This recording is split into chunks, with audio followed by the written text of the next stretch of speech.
Well, we've done a little bit more work since yesterday, and hopefully this video is going to be a little bit better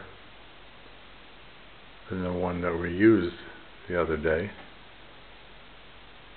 That's the tunnel that I made. And we'll come over and show you what 4 hours of work probably is.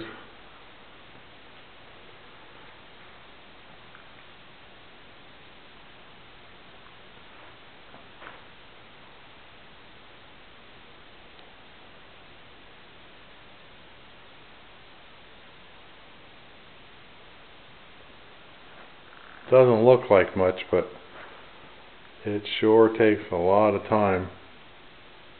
That stream is not done yet, and neither is that pond. But it is all getting there.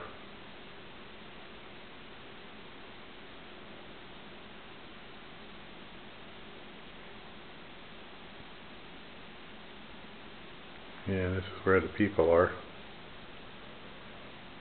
See if I can get down in there.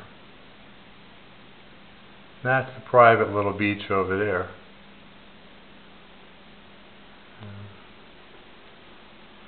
And we'll try and do one again tomorrow.